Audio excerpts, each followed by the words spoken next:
We're here with Dyslexic Postcards from Miami, and we're talking to, well, guys, introduce yourselves if you don't mind. It's Joshua Xmas. Xavier. And I am Joe Smooth. Fantastic. And you guys have a new EP, and it's called Spare the Altar.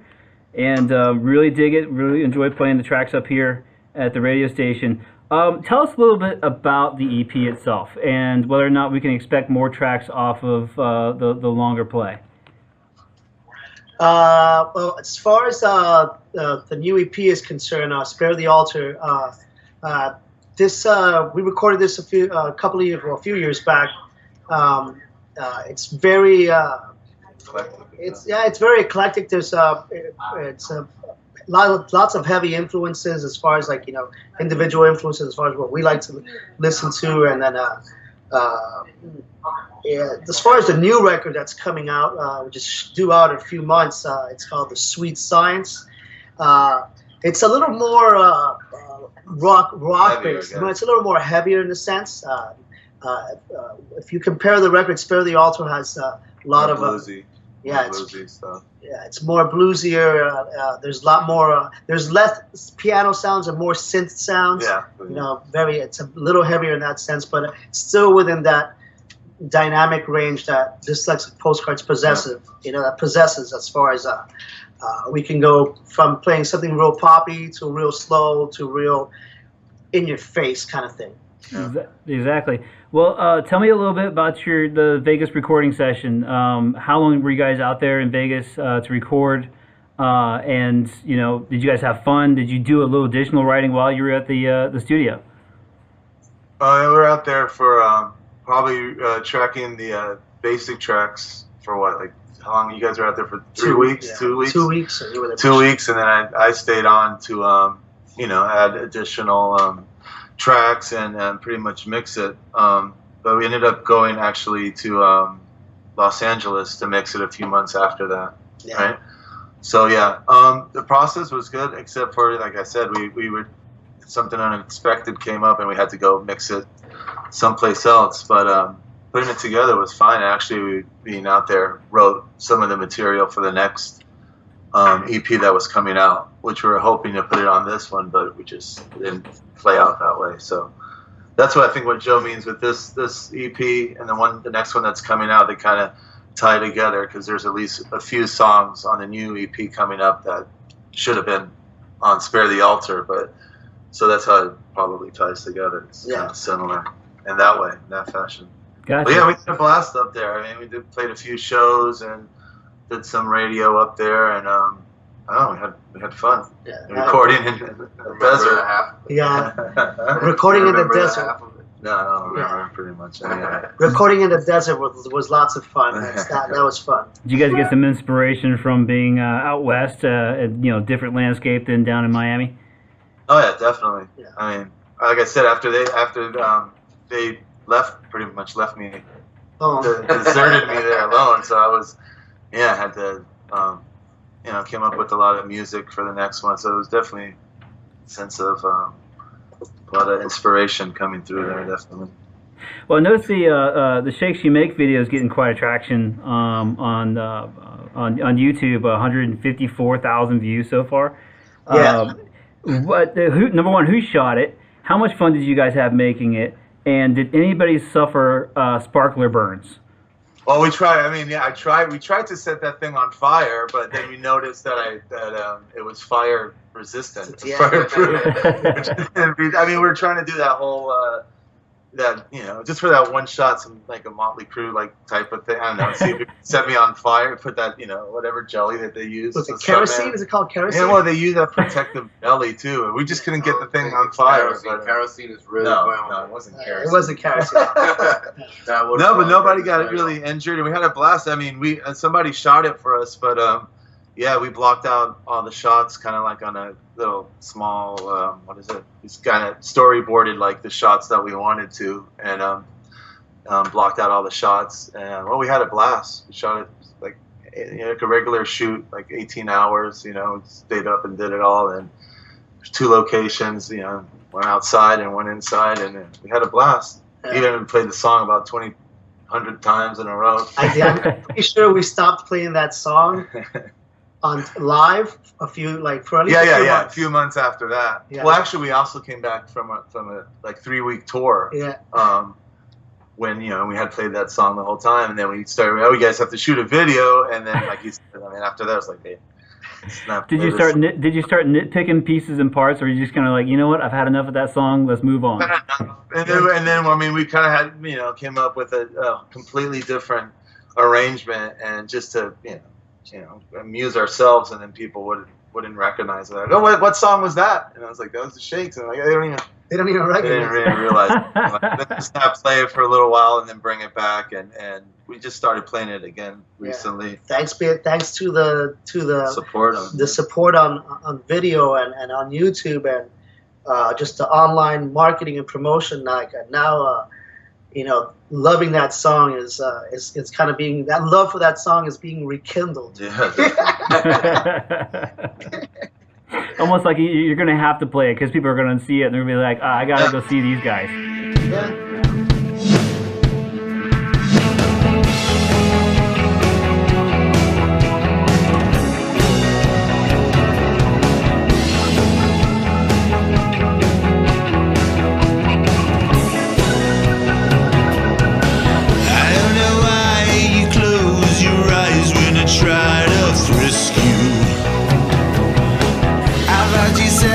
There's no way in chance that I could be roasted. Although we try again, we're gonna stick to the bitter end. You came on in and take a look around, take a good look around, you take a good look around. Take a good look around, tell me how you found. Oh, my dear, you're far too near. Oh, how I wish you were standing here, beyond your way. She cannot say that's quite okay.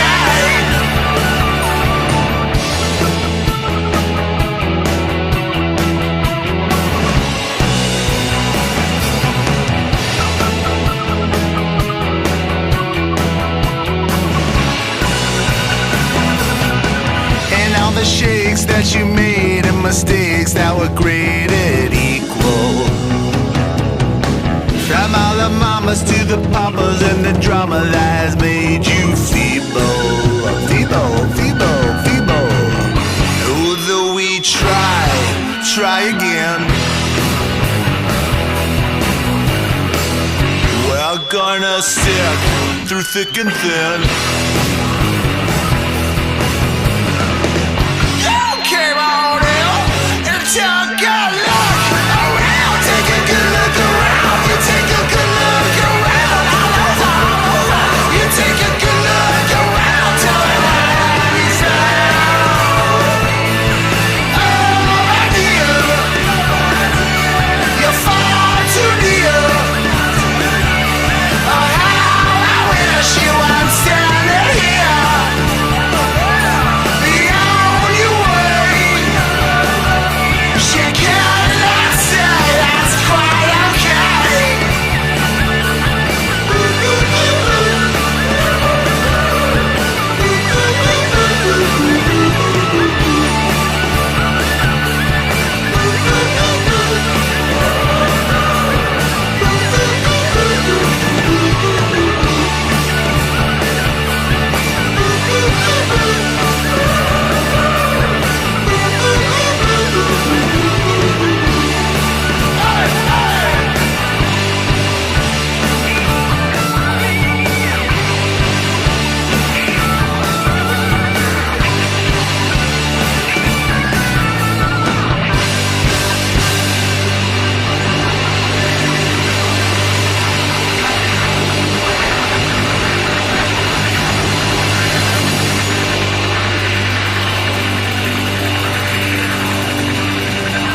couple of my favorite tracks, So So Lover, and Put Up Your Makeup.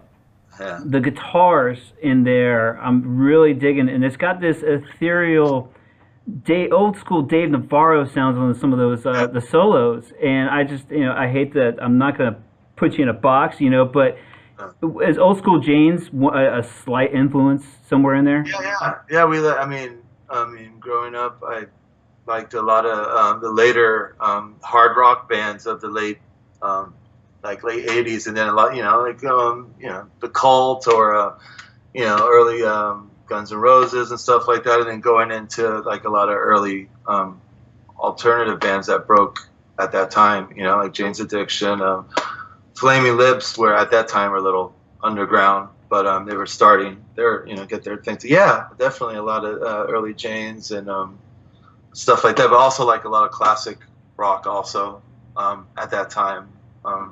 Hendrix or early Stones or anything like that is more the little bluesier side, but yeah, definitely.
My favorite track is "Now They Know." It's actually on my getting ready for my soccer games soundtrack now to get me in the mood to beat the crap out of people.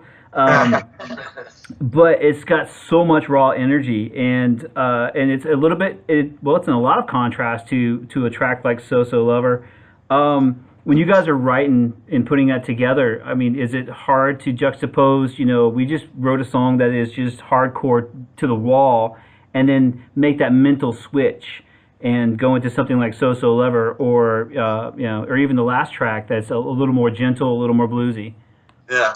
Well, yeah, definitely the last track was a departure from everything else on that. But actually, that comparison that you made from "Now They Know" into "So So Lover," that's actually how it was written. I actually, it was a one long piece, and we would play that live, and then when we start breaking it down to record, like what batch of songs that we want to record, I'm like, okay, well, we'll just kind of split that up, because if you notice, it kind of, when "Now They Know" ends, it's kind of like a little bit of a feedback, and it kind of merges into that song, and that's kind of like how we first wrote those two songs, and that's how we perform it live. They kind of like tag in together, even though we've done those songs separately on our set list. But originally, for the longest time, those two songs, before we even were like, okay, we should separate these two songs and make them two, or it was kind of like a long outro for "Now They Know," "So So Lover," and it just merged into that.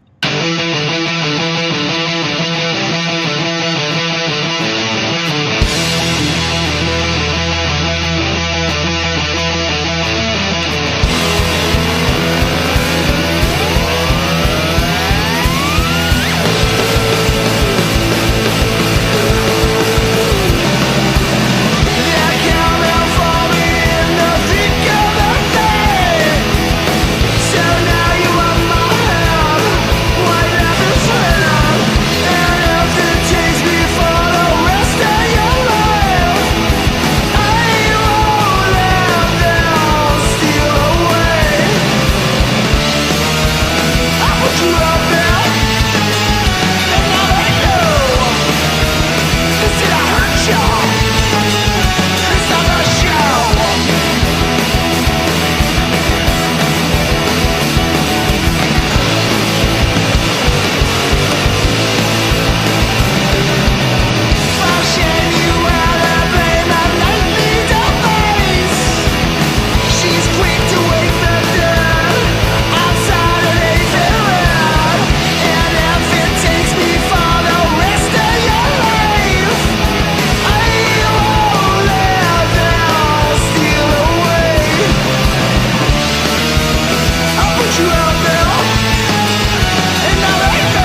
I caught a video on YouTube of you guys playing Now They Know at a club, and it was the Mia Farrow Keep Staring at Us set. And you know, in all your videos online, especially the really bad cell phone videos and everything else, the amount of energy you guys are putting on stage. You ever play a gig that they have no idea what to expect, and then when you guys start kicking it, you got some like deer in the headlights, and then they finally get into it, or yeah. There's footage. There should still be footage out there of exactly that scenario. We were touring, and we stopped over in Baltimore. We didn't have a show there before we went in. We had a gig the next night in New York, but we just stopped because we'd been driving all night, and we had our road manager look to see if we could go anywhere, and he called the open mic night, and he's like, "Yeah, you guys show up," and we showed. And it was literally like an open mic, like poetry and acoustic music, and we came in with all of our gear and set up, and they were raffling a guitar. They were raffling a guitar that was maybe like 5 inches away from us or from Joe. That they were terrified, and we just did our show, like you said, that you've seen on other clips. Tearing it up, and the guy really freaked out. And after we finished playing, he was like, he was screaming at us like, "You guys can't do that here. This is an open mic." But I loved it. You know, next time you guys come through, I'll show. You know, give you guys a venue that you could really play. But yeah, he was terrified we were gonna knock over that, which I don't know how we didn't. You know, knock it over. But yeah, they were freaking out, and they weren't expecting that at all, actually. But it was good that they threw us in there. You know, that's the cool thing about this grassroots, or doing that. You're booking your tour on your own or whatever. You never know. Like if we would have had that day booked, we probably would just played another venue that it didn't turn out that way. So and it's turned out, and we actually wrote a song there also too. That night in the middle of that chaos, that Baltimore controlled chaos. One of the next tracks that are in the next record for Sweet Science is Baltimore Chinese Baptist Church, because we were across the street from the actual church, and then that performance was so awesome. That's like, we got to name it after this nice That's the Wi-Fi that came up when we were getting Wi-Fi. Yeah, we were getting Wi-Fi. Is there a church around here? I'm like, yeah, and I'm like, it's a Chinese Baptist church, and okay, hence the name of the song. Wow. You'll be to that pretty soon. We'll definitely send that one out to you. Well, there's definitely clips on YouTube. Anything that of the new EP. I know we're talking about this one, Spare the Altar, but obviously we're really excited about the new one that's coming out. We just finished mixing and mastering it right now. But a lot of the tracks, if not all the tracks, are out there on YouTube somewhere. That should be on the new album. Cool. Well, I actually enjoyed Everybody Keeps Jumping Out of Windows. That was definitely a good one.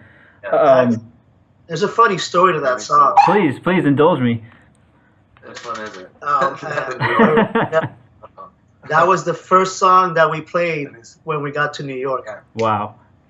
Yeah, I miss this post, 9/11. Yeah. But I don't know. They weren't expecting that either.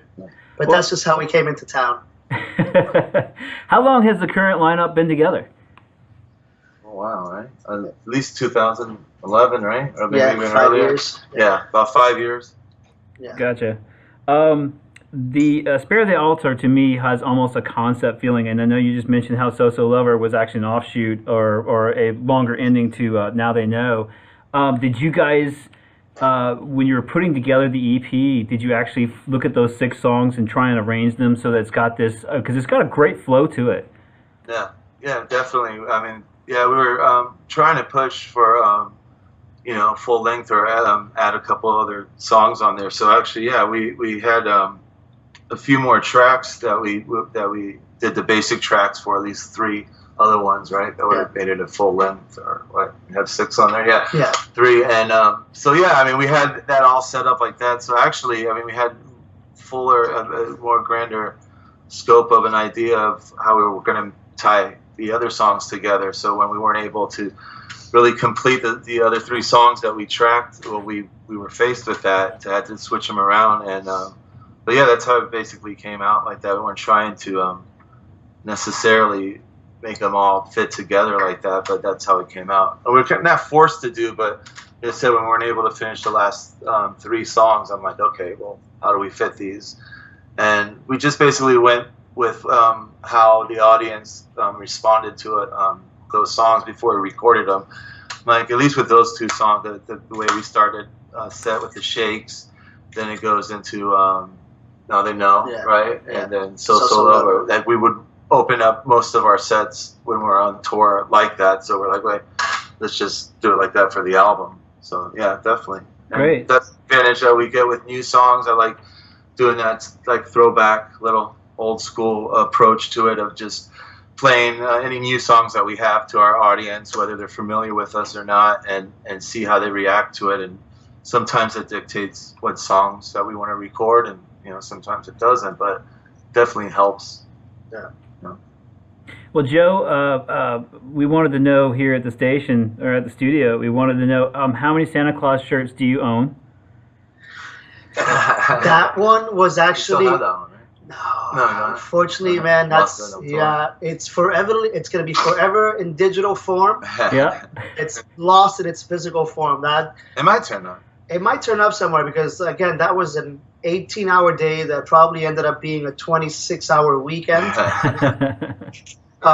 So it could be buried somewhere underneath some props.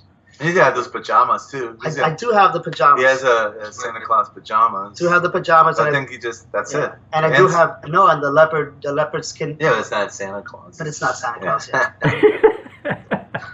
I thought you were gonna break out leopard skin Santa Claus, and that was good. Wow.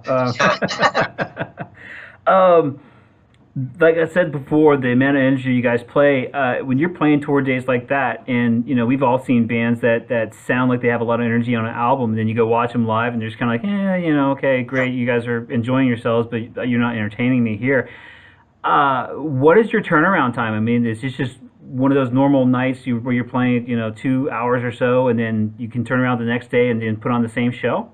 Yeah. Pretty much. I mean, we go just try to go for broke. I mean, it's funny that you said even that you could see the energy or whatever on YouTube if somebody recorded it on a phone and they're standing on one side of the stage. The audio doesn't sound so good, and then most of these clubs that we go in, usually we get a sound check or not, and depending on the audience, I feel a lot of them, during the night they don't really hear with their eyes, so we're always like, no matter if we get a sound check and we just gotta, get in there and just set up, and they're like, no sound check, guys, and if somebody's filming it, I'm like, great, I don't know how the audio is gonna sound, but I mean, we're gonna look good. Yeah, we're always gonna try to, be entertaining and put a high level of performance out there to make up for that if anything is unfortunately lacking because of sound or whatever. Yeah. Sound is very important for us. Sound is very important for us. So if like Josh is saying, if we don't have a particular sound on stage or anything, proper sound check, I mean, we're still gonna give you what we were planning to give you anyway. Right. We're just gonna have to be louder on stage. Yeah. And hopefully you walk away with the record and go, okay, well, I guess that's what they were trying to sound like. Usually put on a good show. What's your favorite venue to play in the tours that you guys have been on? What's your favorite? I don't know, Joe. What do you? Well, and the Jinx in Savannah was an excellent place to perform at. We got great sound at that place. I think it's closed now, unfortunately. But when we played in Brooklyn, because we played three places, 3 different venues in New York, 2 places in the city. But when we played in Brooklyn, I think it was called Trash Bar. Yeah, Trash Bar. That was Trash Bar. That was really fun. I mean, I know it's not. They're not. I don't think they're open any longer, but that was great to play there. And how the response, people in New York. I mean, you hear things, but sitting around, kind of their arms crossed, and see what these guys are all about. But we won them over, and so yeah, any place in New York. That's what I was really hoping that they would respond to us over there, and they did. So that was fun. Awesome. What are you guys traveling? Had this. Well, we actually sold our van that we had. This little van that we built a little. It was kind of went to the loft, and But now we're trying to get what are we trying to get now? Yeah, we're trying to get some money together to get a what's it called? It's either the Mercedes one. No, not the Mercedes. Not the Mercedes one. Stand Yeah, up. what is it called, man? I don't know. What is that thing called? It's like the Ford Nissan something. It's one of those boxy, not the Yeah. boxy ones, but I'm sure You you've know seen what them it's now. called, They're like Joe. the new work vans now. Like Yeah. they're all boxy and stuff. Like we're working on getting one of those, and it's you in know, a trailer too. I don't know about a trailer. I don't want to be swerving around on the road. Well, yeah. We almost died on the way back. That's why, because you get in those little vans, and even if it has an extended cab, and everybody puts like all the equipment, the whole band in there, and no one ever really stops to check. Oh, how much weight capacity can this thing? And that's we were on tour for 2.5 weeks, no problems whatsoever. As soon as we get back into Florida, we pop one back wheel, fix that one, get on the road again, pop a second one. It's like, do we not want to come home? Do we go back on the road? We should. Yeah, we had to put so much wear and tear Yeah. on the tires that was the thing. But yeah, we got rid of that van, and now we're looking for something else. So I guess finally answer your question. The tour's in its infant stage, and we're probably looking forward to getting on the road after the holidays. With we only got a few, like 9 weeks left in the month, or left in the year. So probably just a few shows before the end of the year, and then maybe get on the road after the holidays. Let everyone get back. We're home gonna do a small little tour, maybe like Florida. a week or 2 week tour of Florida, of just all of Florida, and then. Yeah. That way, when we go on a longer tour, we could just drive, because it takes 8 hours for us just to get out of here. out of Florida driving, Yeah. before we hit Georgia. So it's like, And if we book shows already in Florida, it's gonna take us 3 days to get out of here. yeah, Mhm. So if we do a little So do- tour first of Florida, like a little and then warm more Warm thing, up, and then just drive and then completely get out of here. Yeah, drive completely out of here without having to do shows. That'll probably do Sure, better yeah. for our constitution. and be able to, also be able to tour a little bit longer, Yeah. up there in the East Coast. What's your the three of you? What's your drink of choice? Drink of choice. Yeah. Jack Daniels. I'll drink anything. Water. Yeah, water. Whiskey. No. Joe's Take a a nice making Glenlivet. drinks. Yeah, I'm in the business of making drinks. So Yeah. right now, What's that new one? Yeah. He's actually a bartender, so he's coming up with. Yeah. some no, drinks. right now I've been keeping it very simple. I'm very healthy. I've been doing Moscow mules, which I is like those. which is just it's just your choice of vodka, crushed ice, and ginger beer and some lime, and that's it. That sounds good. That sounds refreshing. You haven't made one for me. It's very refreshing. But here's We're the gonna trick: have you one have to today. drink it in We're gonna have one a later copper mug. Ah, that's right. I've heard about that. Yeah, they got the copper mugs, and then you stick everything in there. Yeah. It's good. First of all, it's vodka. It's a white liquor. Your body processes a lot better. Yeah. And then there's ginger beer, which is just ginger, carbonated Who doesn't ginger. like ginger beer? Who doesn't like ginger? Right. You eat it with your It's sushi. good for you. Yeah, Moscow meals are good for you. excellent. Okay, so you talked about the LP. What's coming up next? How big of a tour are you guys looking to go on? And Joe, you mentioned you guys are trying to go out the west, up the middle America, that sort of thing. But what's next for you guys? Canada, definitely. I think probably with this new marketing campaign, an online streaming campaign that we've been pushing, not only by ourselves but with the company that we signed up with. We've been getting a lot of hits in Canada. We're talking about Europe also, and Germany. Yeah, doing really well over there. Yeah, Europe and Canada has taken a really awesome liking to us. We ended up being on the top 40 of their indie charts list. Wow. In Germany, and that was amazing. We've got a lot of internet radio stations that are playing our stuff. I'm looking at 12 right now. South America is looking cool. But right now, we're gonna stick with the United States and Canada. Yeah, and, we're and not, then come down that Midwest like we talked about earlier. that seems like the best thing. And I think if everything goes according to plan, with as far as investments and Sure, the do some booking is festivals concerned, probably up there, and festivals also that are looking into bringing us out there and yeah. working that out. It should probably we're hoping for a 2.5, 3.5 week, Maybe. hopefully a whole month. It's a lot of we're looking at 25, 26 shows in about 30, 31 days. Wow. That's a lot of output. We have at this point you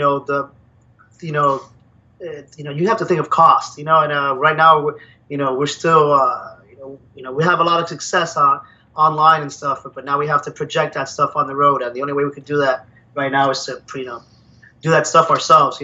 Gotta sell CDs, Which is fun. we gotta sell merchandise, and all that stuff is part of the touring life, and we love doing that stuff. That's why we chose to do this for so many years.